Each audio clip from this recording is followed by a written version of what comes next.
Pemirsa Voi, belum lama ini viral video seorang wanita atau istilahnya emak-emak yang mengamuk di sebuah kompleks perumahan di Kota Bekasi, Jawa Barat. Masalahnya sudah selesai, emak-emak yang ternyata seorang ASN itu sudah meminta maaf.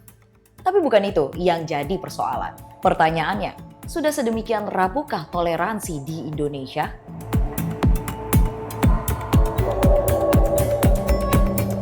Mungkin tak terbesit di hati Mas Riwati, seorang aparatur sipil negara atau ASN di Kota Bekasi, aksinya yang marah-marah melarang tetangganya melakukan kegiatan ibadah di rumah bakal viral. Bahkan dalam video yang viral beredar, Mas Riwati menyebut harus adanya izin ibadah di wilayahnya. Tentu ini salah kaprah. Sebab menurut peraturan bersama atau SKB 2 Menteri pada bab 1 pasal 1 pada poin 3 tidak adanya larangan beribadah di rumah. Namun hal itu justru menjadi perdebatan yang terlihat dalam video yang viral itu. Video viral tersebut berulang kali diposting sejumlah warganet termasuk Permadi Arya yang kerap membahas masalah intoleransi. PJ Wali Kota Bekasi, Ergani Muhammad lantas menindaklanjuti laporan warga dengan melakukan mediasi antara keduanya. Mas Riwati kemudian meminta maaf usai bertemu pihak pendeta. Saya, Mas Riwati, atas nama pribadi dan keluarga pada kesempatan kali ini menyampaikan permohonan maaf atas tindakan dan ucapan kepada pemerintah Kota Bekasi, kepada masyarakat Kota Bekasi, khususnya masyarakat di lingkungan tempat tinggal saya, dan kepada Bapak Joni, kepada Ibu Pendeta, beserta jemaatnya, atas tindakan dan ucapan yang kurang berkenan. Untuk dimaafkan. Terima kasih. Wassalamualaikum warahmatullahi wabarakatuh. Pendeta wanita yang turut hadir dalam kesempatan itu pun menerima permintaan maaf Mas Riwati. PJ Wali Kota Bekasi, Gani Muhammad mengatakan insiden ini hanya miskomunikasi. Ia mengklaim peristiwa itu bukan dilatar belakangi masalah intoleransi.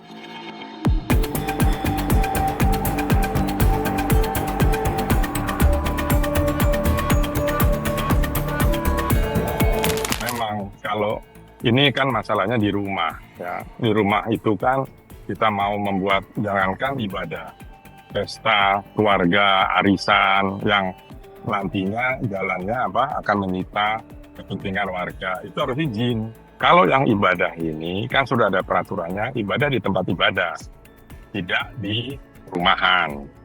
Apalagi ini sangat sensitif buat kawan-kawan yang berbeda agama. Jadi saran saya memang itu harus di tempat lain, dan untuk itu memang harus ada izin lingkungan. Ya, terlepas kalau di gereja itu kan memang ada izin lingkungan. Yang sering menjadi persoalan ketika umat Nasrani mau membuat tempat ibadah itu ditentang oleh warga, kan itu. Tapi kalau yang di rumah ini baru sekarang saya paham, yang tentunya itu tidak, karena teman-teman Nasrani ini kalau beribadah kan bernyanyi, ya kan, itu ribut, sehingga jangankan bisa kita yang beribadah, acara keluarga pun kalau dia akan menghemat menyita jalan, parkir, di lingkungan saya selalu Pak RT, Pak RW membuat pengumuman bahwa keluarga ini akan menikahkan atau 7 hari meninggal dan sebagainya, itu tetap harus izin. Kalau semua pro ya nggak mungkin lah. Selalu hidup ini ada pro kontra. Ya, jadi sekali lagi kalau pengajian sebatas misalnya pengajian ibu-ibu rumah tangga RT dan itu rutin dipakai, kita memang tidak perlu izin karena tidak menghebohkan dan tidak memacetkan misalnya itu. Tapi kalau ibadah dalam jumlah besar, saya nggak tahu berapa kapasitasnya itu, dan itu tidak rutin dilakukan. Artinya kalau rutin dilakukan selalu ada izin, yaitu harus ada pemberitahuan minimal melalui RT atau RW gitu ya, bahwa ini gitu. Jadi ini untuk menjaga saja kalau peraturan kan memang kita beribadah di tempat ibadah, tapi kalau acara yang terkait dengan budaya dengan boleh-boleh saja, arisan atau acara keluarga itu pun kalau menghalangi alur jalan itu biasanya RT mengeluarkan edaran, itu saja.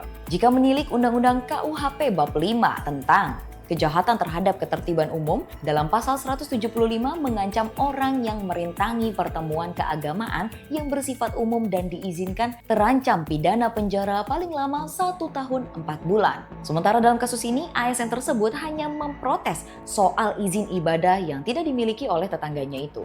Hukum dan itu tidak perlu dibesar-besarkan. Apa ini? Makanya adanya ATR itu untuk itu. Pemberitahuan saja bukan izin. Pemberitahuan saya akan mengerjakan kebaktian karena misalnya mendoakan keluarga yang meninggal dan sebagainya, itu nggak apa-apa, nggak perlu izin pemberitahuan. Nah kalau itu menjadi tempat ibadah, itu yang dipersoalan karena memang harus izin kan, di KUHP ada.